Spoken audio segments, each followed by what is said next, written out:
From Canada to the Camino, patience, preparation, and the path ahead. I was slowly waking up on a soft, sunny Saturday morning when my right calf suddenly seized into a screaming Charlie horse that jolted me fully out of sleep. Ah, I cried out, trying desperately to soothe the muscle, but it was locked tight. There was nothing to do but wait it out. Eventually, the cramp eased enough that I could get out of bed, grab some water, and stretch it out. I'd walked 12 miles that week, and apparently my body wanted to make sure I knew it. Back in March, I started walking about 4 miles at a time, scattered throughout the week whenever I could, depending on weather and time. Now, in the middle of June, I was heading to Morden, Manitoba, Canada, for a longer hike with my mom that we had planned.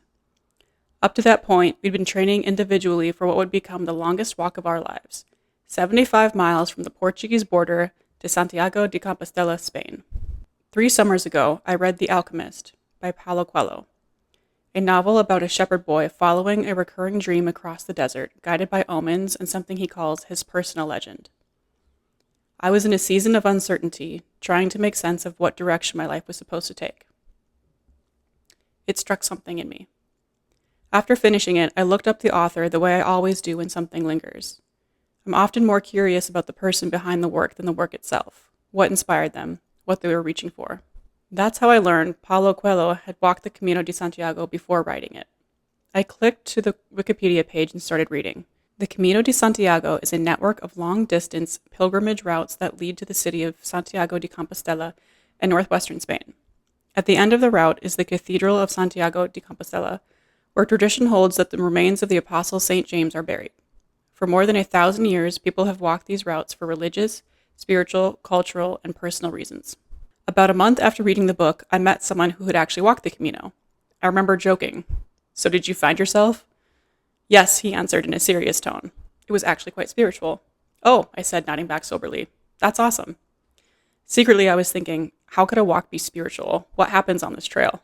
Nevertheless, my curiosity was piqued, and I made a silent wish to experience this pilgrimage for myself one day and see what it was all about. Fast forward 3 years, and my life looked completely different.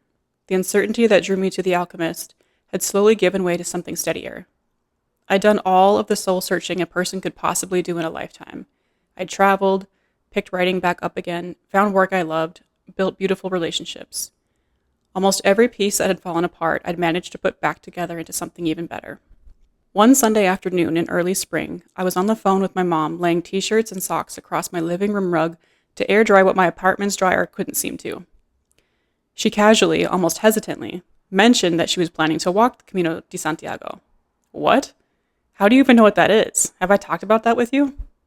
"No," she said. "I learned about it after reading The Alchemist, the book you recommended." "Oh, well, I've been wanting to do that. Did you know that?" "No," she laughed. "I had no idea. I have a friend who leads group tours, and I decided I wanted to do it. I was just going to go by myself." "Mom, you can't go by yourself."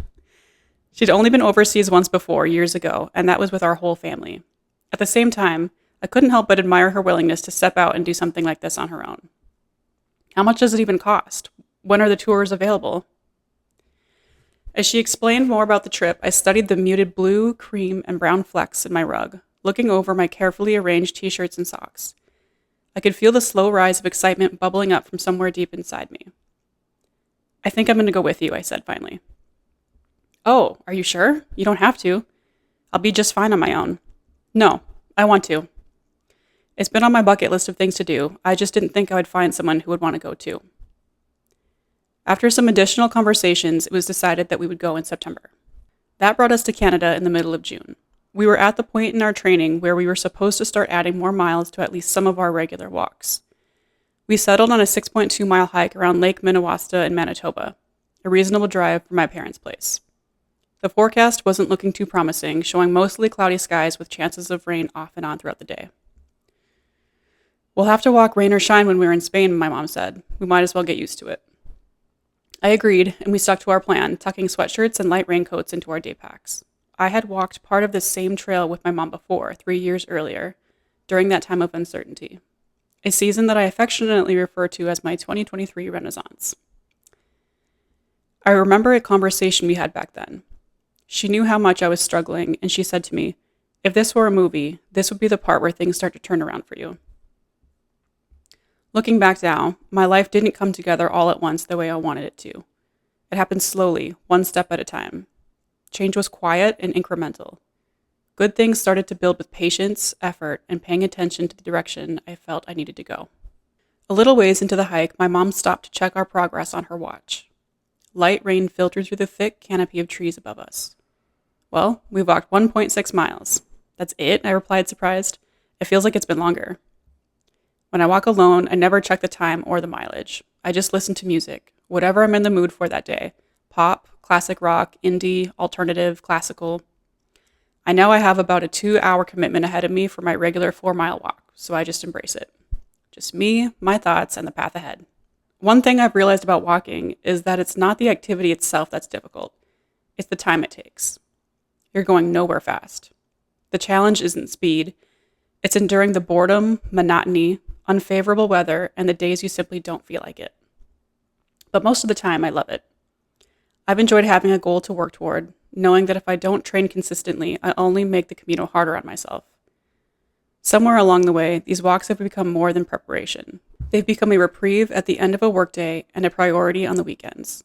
A place to sort through everything on my mind. You can't really hide from yourself on the trail. Not that I could, even if I wanted to. We completed the loop in 2 hours and 40 minutes, including a few stops for snacks and one brief stall for heavier rain where the trail opened onto the golf course. The final stretch featured a handful of steep inclines that made us feel like we'd truly earned the cheeseburgers we ordered afterward at the Rendezvous Eatery and Tap House. Mine paired with an IPA that went down far too easily. Are you sore? My mom asked on the drive back. No, not really. You? No, she said. I actually feel pretty good. So did I. I had complete confidence in our ability to conquer the Camino. The next morning, over coffee, before I headed home, we talked about the people we knew or the stories we'd heard of those who had walked it before. So many seemed to have a reason for going. Some were moving through grief. Some were working through a crisis. Some wanted to get lost. Others hoped to find themselves. I don't really feel like I have a reason, I admitted. Honestly, my mom said, I don't really either. And it felt strange to say out loud. 3 years earlier, I probably would have had a very different answer. Back then, I was searching for certainty, meaning, direction, anything that could help me make sense of where I was in life. But now, I don't feel like I'm looking for anything in particular. It's a different season, a good one.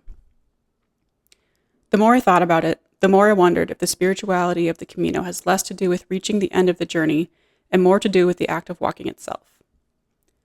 On the Camino, there's nowhere to go but forward. You're removed from your normal routines. There are no emails to answer, no laundry to fold, no endless list of errands waiting for your attention. The distractions that usually fill our lives become remarkably quiet. What's left is time. Time to think. Time to notice. Time to connect with people beside you and the strangers you meet along the way, each carrying their own stories, griefs, hopes, and questions. And perhaps, time to sit with parts of yourself that everyday life rarely gives you the chance to encounter. Maybe that's why so many people come away changed. And for us, maybe it's enough that we're not searching for anything specific. Maybe the best thing we can do is remain open to the experience itself, to whatever conversations arise, to whatever the trail has to teach us. And perhaps that's reason enough to walk it in the first place.